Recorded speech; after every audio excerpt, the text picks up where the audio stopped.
संदेश दिया, अरे मूर्ख इंसान, तू किन भ्रमों में रह के जीवन जीता है, तू किन सुखों को पाके सुखी होता है, क्यों नहीं तू अपनी मौत को याद करता। जिस दुनिया में हम आए हैं, जिस दुनिया में हम रहते हैं, ये तो एक खेल है, एक नज़ारा, एक तमाशा, एक मेला है। ये आप सभी को राधा स्वामी। देखिए, जो आज का सत्संग का विषय है उसमें महाराज जी ने बताया कि अगर हम किसी प्रकार की मुसीबत में है तो उस समय में क्या करना चाहिए जिससे हमारा संकट, हमारी मुसीबत दूर हो जाए। और साथ ही महाराज जी ने बताया कि अगर हम संकट में है या हमारी किसी बुरी तरह की हालात है तो उस समय में नाम का सिमरन अवश्य करना चाहिए। वही नाम हमें उस भवसागर सागर से पार निकालेगा, वही नाम हमें उन बुराइयों से, उन संकटों से दूर निकालेगा। और साथ ही महाराज जी ने बहुत अच्छी अच्छी बातें सत्संग में बताई है जो हमारे दैनिक जीवन के लिए बहुत ही ज़्यादा लाभकारी होती है। तो चलिए, आपका कीमती समय लेते हुए सत्संग को शुरू करते हैं। कृपया सत्संग को पूरा सुनकर पुण्यभागी अवश्य बनिए। राधा स्वामी। लेकिन जब भी कभी ऐसी आपदा विपदा इंसान के जीवन में ये घटनाएं घटती हैं तो उससे ये घबराने की, चिंता करने की ज़रूरत नहीं है। लेकिन क्योंकि हमारा स्वभाव बन चुका है, हम सिर्फ सुख के भोगी हैं, हम सिर्फ हर चीज़ में जीत चाहते हैं, हारना नहीं चाहते। हम दुख को देखना पसंद नहीं करते, सिर्फ सुख को चाहते हैं। इसलिए जब कोई थोड़ी सी विपरीत हालत हमारे साथ गुजरती है तो उसमें लड़खड़ा जाते हैं, घबरा जाते हैं। ये नहीं सोचते कि प्रभु की मौज, उनकी कृपा और दया से सब कुछ होता है। अगर ऐसे वक्त में तुम चिंता करते हो तो भी वो बात होके रहेगी, अगर चिंता नहीं करते तो भी वो होके रहेगी। जरूरत वहां किस चीज की है? सावधानी की। जरूरत वहां किस चीज की है? विचार करने की। आवश्यकता वहां किस चीज की? अपने ज्ञान, विवेक और विचार से सोच समझ के उस हालात के साथ अपनी समय को और अपनी काम को उसके साथ मिला के और ढंग से निकलने की।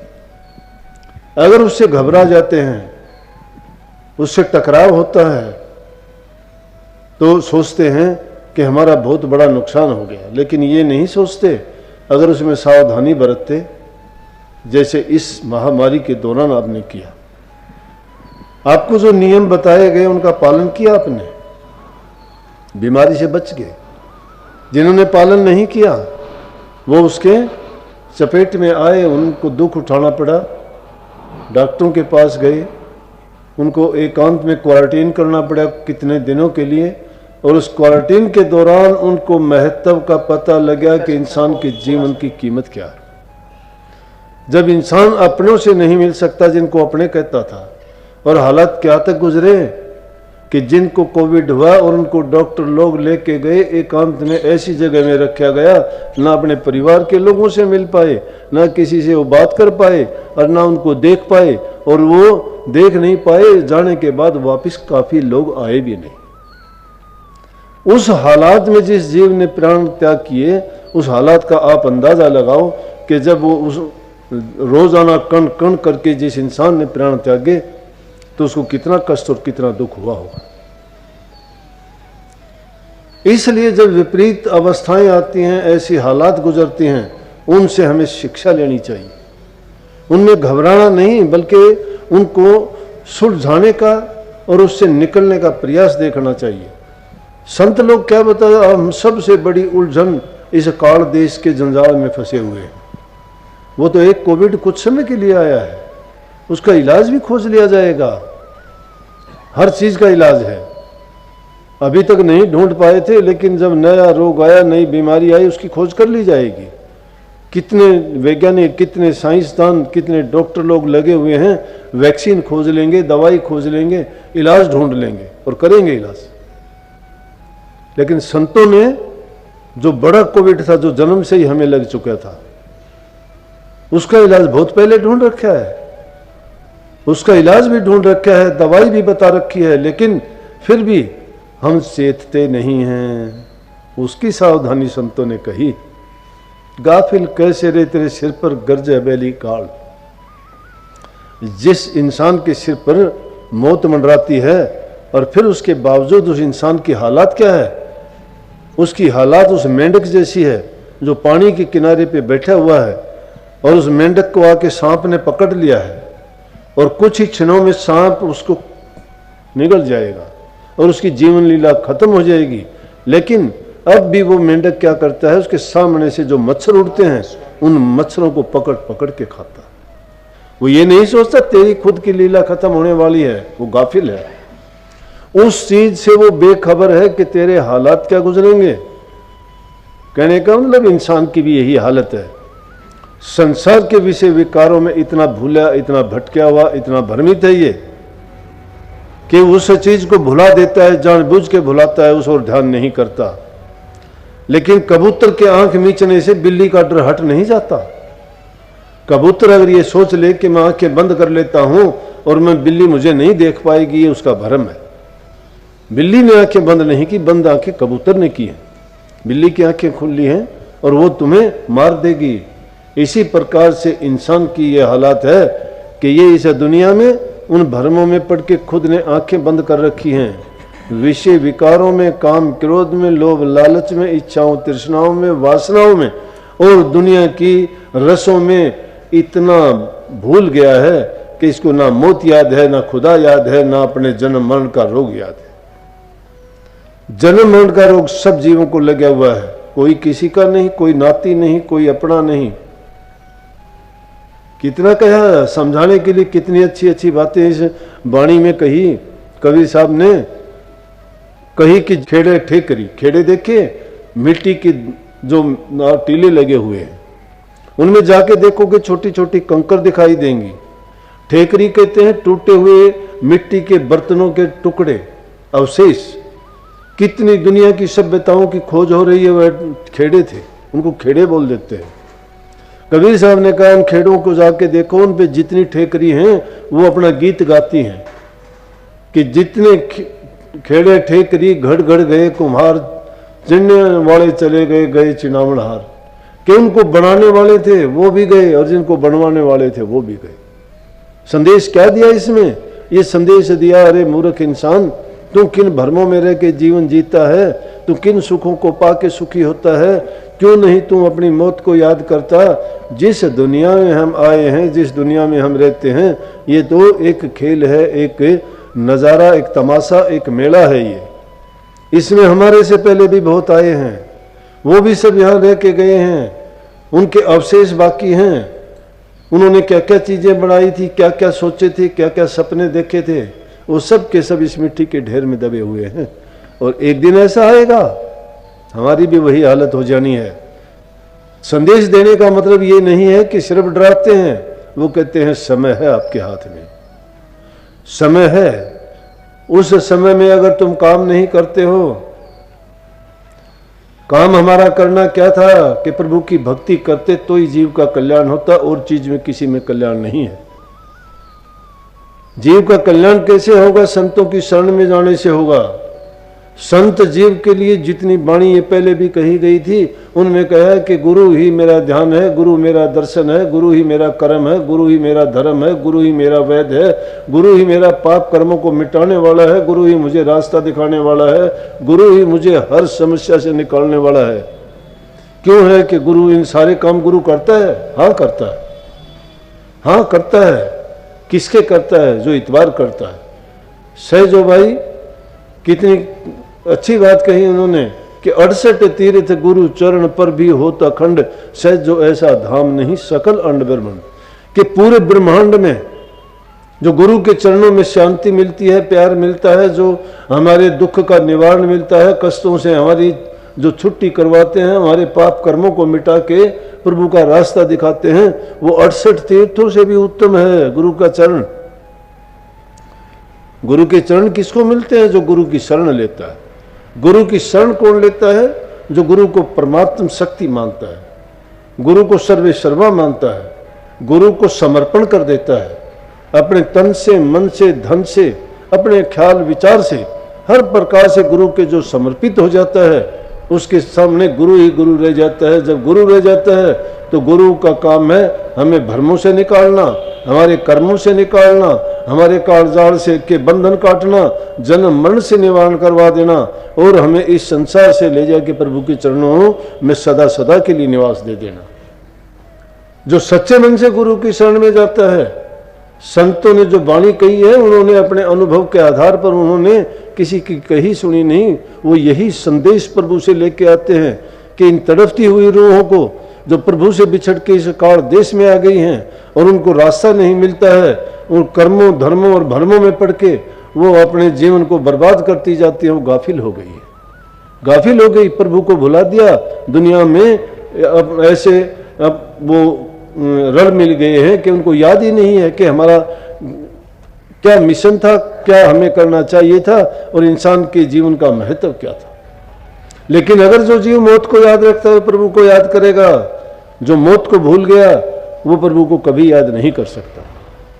संसार की चीजों में जिसको आनंद और रस मिलता है, उसको उन रसों में जो भूल जाता है वो मौत को भी भूल जाता है। लेकिन जो प्रभु को याद करता है वो संसार के रसों से भी दूर हट जाता है, उनमें उसको वो आनंद और रस नहीं आता। वो कौन सा रस लेना चाहता है? वो प्रभु या हरि के नाम का रस लेना चाहता है।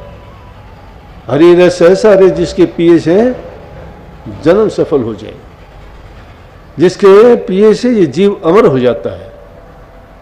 हरि रस ऐसा है, जो हरि रस जिसको मिल जाता है तो दुनिया के रसों को सबको भूल जाता है। एक साधु की कहानी है। एक राजा गया, घूमते फिरते जंगल में, राजाओं का शौक होता था, फालतू समय जब होता था तो अपना आखेट के लिए जाते, शिकार के लिए जाते। एक बार एक राजा शिकार के लिए निकला, घूमते घुमाते हुए एक महात्मा का डेरा दिखाई दिया, वहां पे गया, जाके बैठा।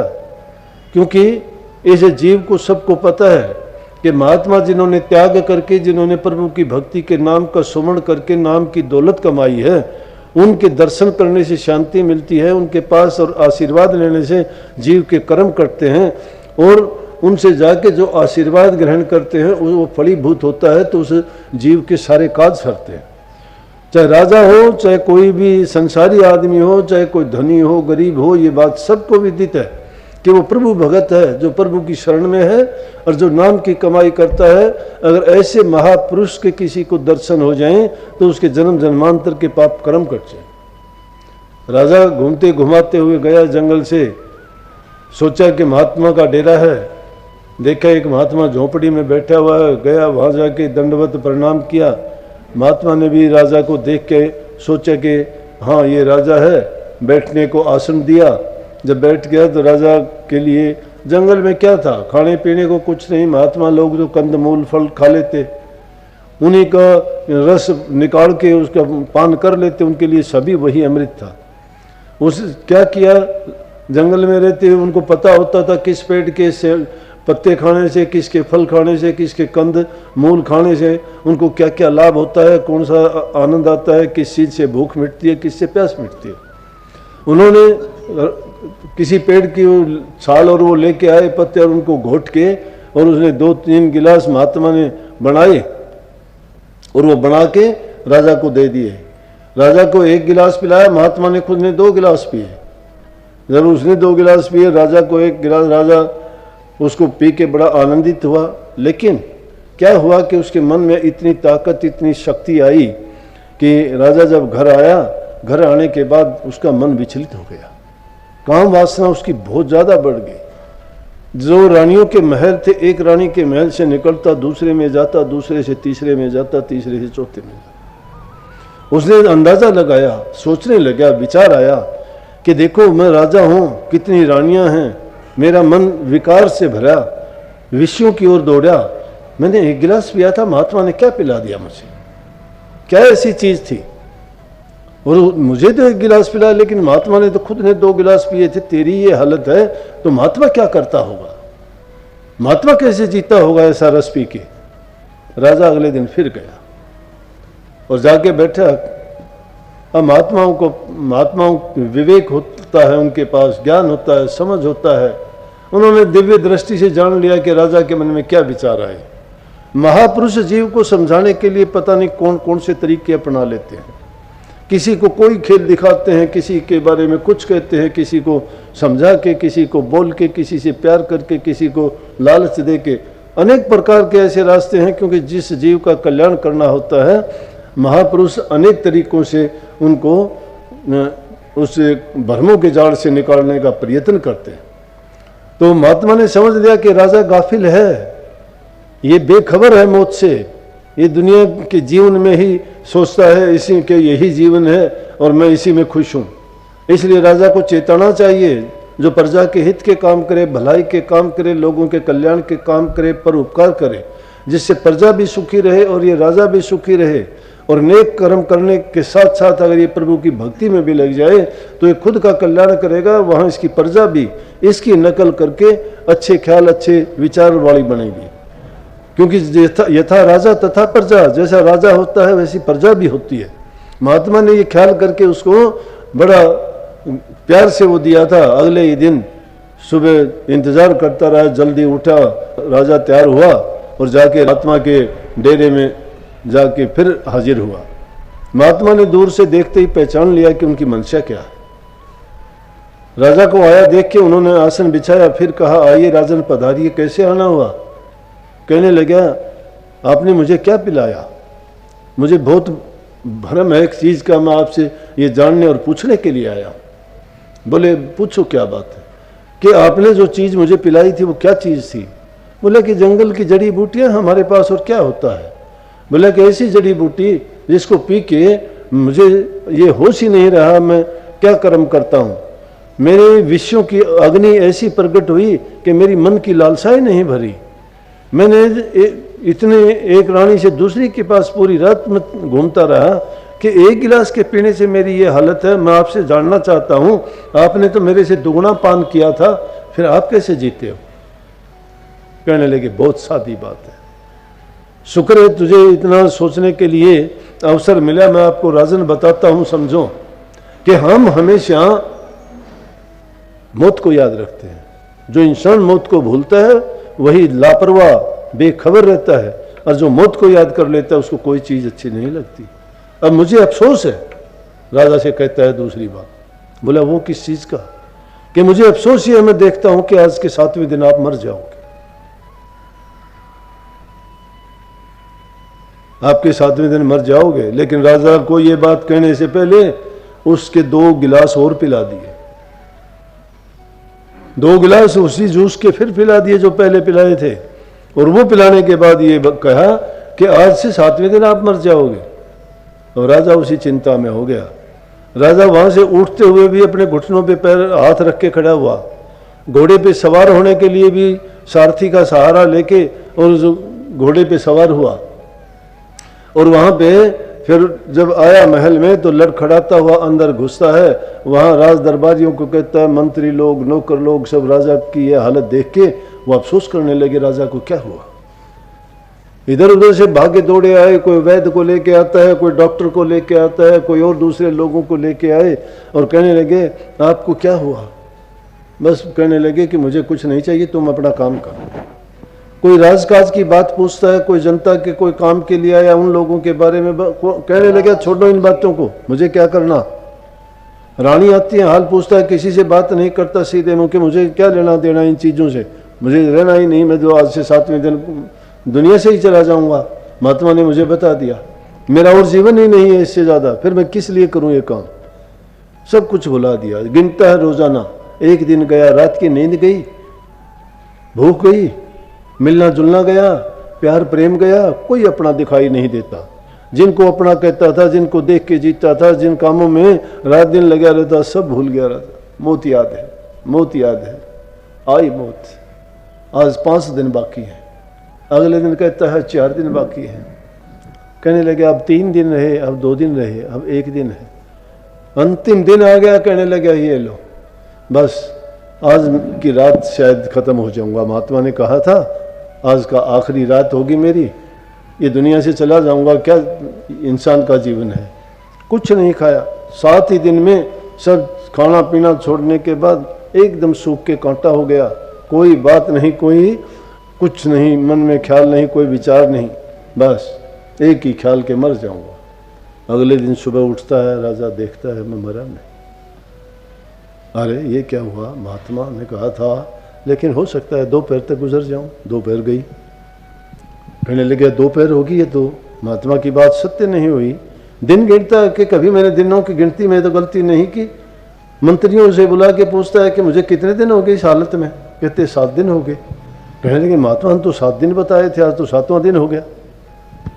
दिन जब छिप गया फिर कहने लगा 7वां दिन तो गया, 8वें दिन सुबह उठता है तो उठ के बड़े गुस्से में उठता है और शरीर में जैन आ गई कि महात्मा झूठा है, उसने मेरे से झूठ और मिथ्या कहा। उसने क्या दुश्मनी थी मेरे से महात्मा को, ऐसी बात मुझे क्यों कही, क्यों झूठ बोला, उसका क्या स्वार्थ था, वो क्या चाहता था मेरे से। बस जाता है और कहने लगा मैं नहीं मरा। उनसे भी कहता है, थोड़ा खाना खाता है, नहाता धोता है और उसके बाद महात्मा के पास पहुंचता है। कहने लगा महात्मा जी आप बहुत झूठे हो। बोले कि हाँ मैं झूठा हूँ, लेकिन बताओ क्या बात है, कैसे हुआ। बोले पूछो ना मेरे से, 7 दिन से मरता रहा हूँ मैं। पहले दिन से ऐसा मर गया, ना खाना ना पीना, ना भूख ना प्यास, ना सोना, ना किसी से बात, ना कोई राजकाज के काम। मैं तो ऐसी हालत में गुजरा हूँ 7 दिन तक कि ऐसी अवस्था मैंने कभी नहीं देखी। अगर तो किसी दूसरे राजा की कैद में भी होता तो भी मेरी ये हालत नहीं होती। इस हालत को देख के सुन के महात्मा जी हंसे। बोले याद आया आपको? बोले हाँ। इन्होंने तू उस मौत को याद करके 7 दिन जिया है महात्मा, पूरी जिंदगी उस मौत को याद रख के जीते। वो उन विषय विकारों से, दुनिया की इन चीजों से कैसे बचते हैं पता है? कि उस मौत को याद रखते हैं। कबीर कहे कमाल से 2 बातें कर ले, कह साहिब की बंदगी या भूखे को कुछ दे, मौत को याद रख और नेक काम कर। सत्संग को पूरा सुनने के लिए आपका बहुत बहुत धन्यवाद। तो प्यारे भक्तों, आपने सत्संग में सुना कि अगर हम मुसीबत में है तो हमें नाम का सिमरन क्यों और किस लिए करना चाहिए, और साथ ही हमें अपने जीवन में अपने जीवन के लक्ष्य को किस तरह प्राप्त करना चाहिए और हमें किस तरह मालिक की रजा में खुश रहना चाहिए। तो अगर आपको सत्संग अच्छा लगा तो कमेंट बॉक्स में राधा स्वामी अवश्य लिखें और साथ ही वीडियो को सत्संग को लाइक शेयर कमेंट अवश्य कीजिए। मिलते हैं जल्दी एक नए सत्संग के साथ, तब तक के लिए राधा स्वामी।